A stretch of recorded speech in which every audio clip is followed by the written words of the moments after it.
Hi Pisces, Sun, Moon, Ascendant, or Venus. This is Dane, and I'm going to be doing your September 2022 Equinox reading for you. Now, if you're in the Southern Hemisphere, this is the Spring Equinox. If you're in the Northern Hemisphere, this is the Fall Equinox. If this reading resonates with you, don't forget to like, comment, and subscribe. If you're interested in any of the cards that I'm using, they will all be listed in the description box below. Now, before we begin this reading, let us clear the energy space, raising our own energy vibration and releasing any negativity.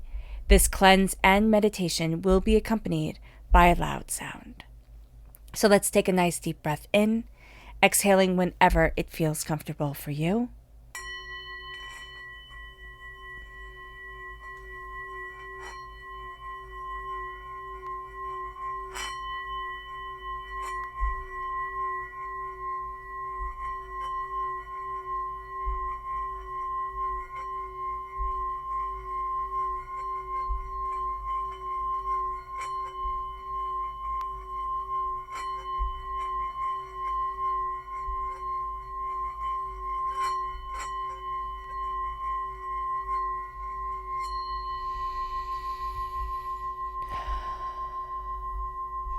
Releasing all negativity from the body like storm clouds, letting yourself feel calm, centered, and at peace as we enter into this safe and loving space.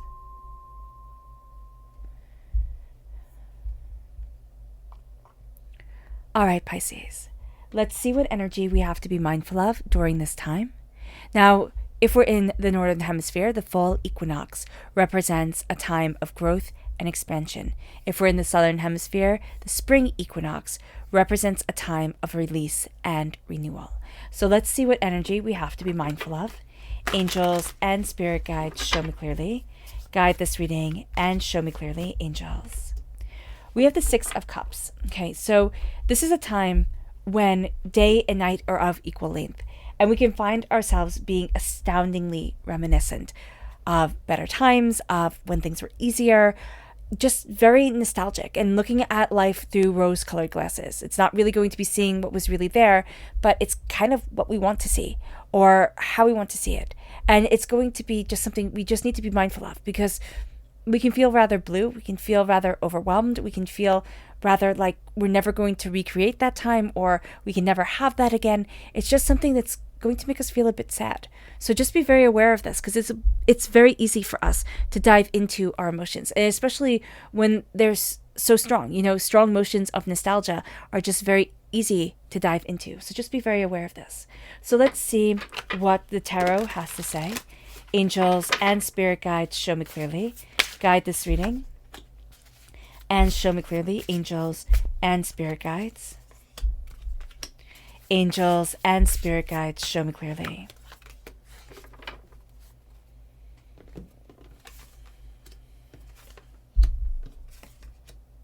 I love the repeat of the number 2 for you. I mean, there is the High Priestess and the Two of Cups. There's a healing that's coming forward as you're looking at things with a lot more honesty. And here's the thing with you, Pisces, is that you're intuitive. You're in tuned to the world around you. You're intuitive to the energies and to existence. And so you feel things a lot more deeply. You have the repeat of the number 2, and then you have the repeat of the number 6. 6 is a caring, nurturing number. It is the number saying, you know, let's heal this. Let's have this grow. So we're having our love grow, but we're also having ourselves be able to move forward. We're having ourselves go after what it is that we desire, what it is that we want, what it is that we need. We also have rocky waters underneath us here with the Six of Swords, which means that as we're moving forward, there's also a sense of doubt. It's like, okay, is this right? You know, isn't this right? Where am I headed? Where is this going? What am I looking for? With the Six of Swords, there is this real sense of, what am I bringing with me? Where is it that I want to be? What is it that I desire? And why am I so afraid? Why am I so afraid of getting there? If I have the knowledge, if I have the power, because there's that knowledge and that power, but there's also this beautiful connection. I mean, you could be falling in love during this time, okay, Pisces?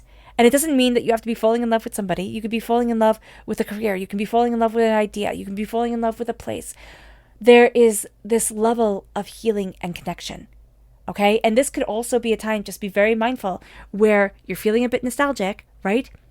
You have this energy of love all around you, and you kind of rush into things a little bit too quickly because you're thinking, oh, well, he or she reminds me of, or whomever, reminds me of this person, that person.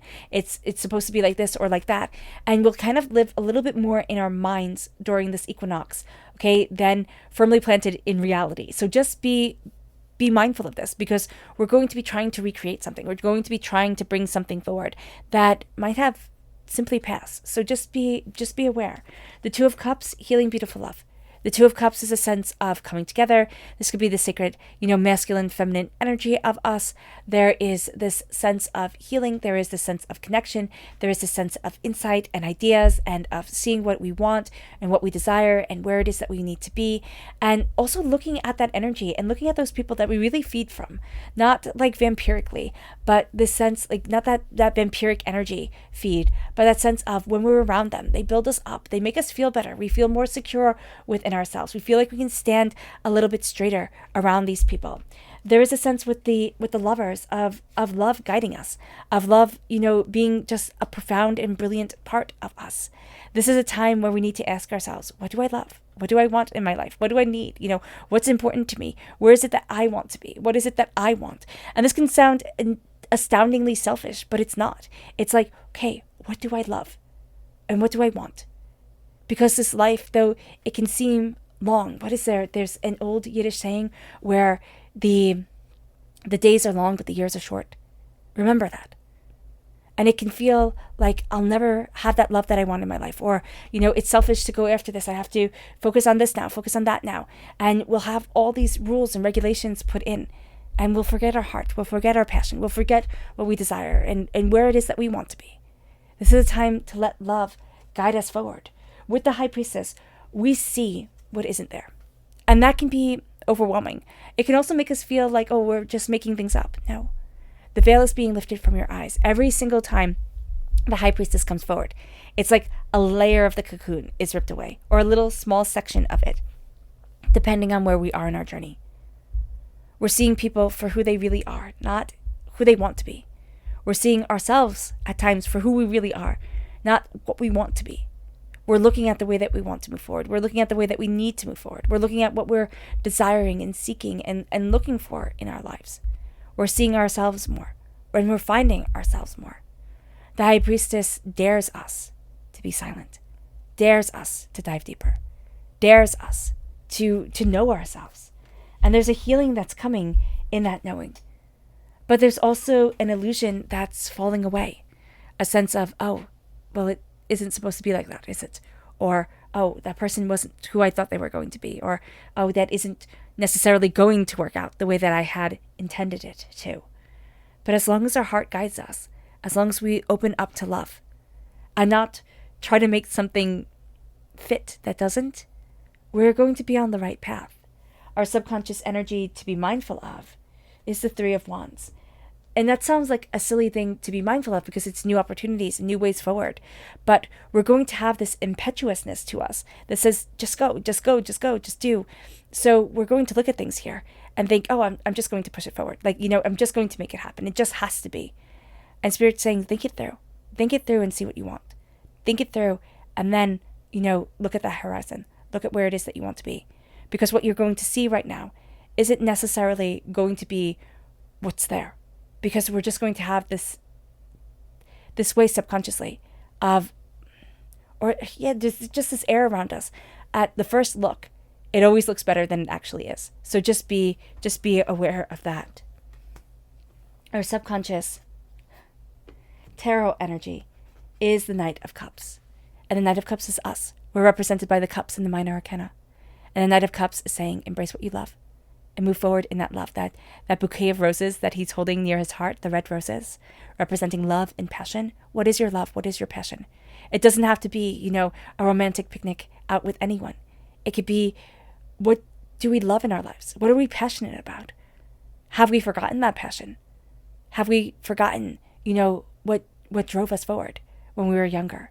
Because the Knight, I always see Knights kind of at times as teens or in their 20s, just a sense of being a little bit more reckless. And then as responsibilities come and life becomes a little bit more real, you can't be as reckless, as charge forward as maybe you'd want to be.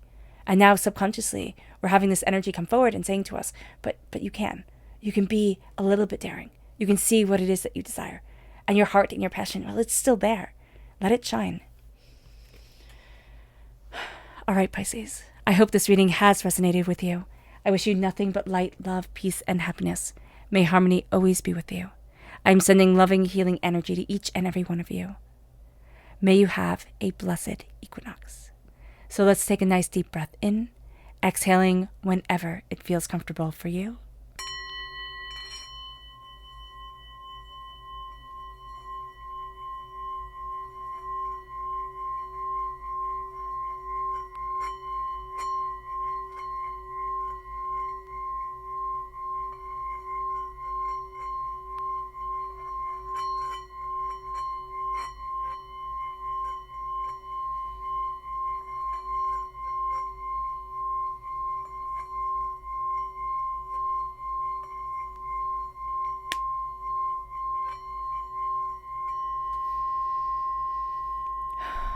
May you move forward in peace and in harmony, Pisces, and may you have a blessed equinox.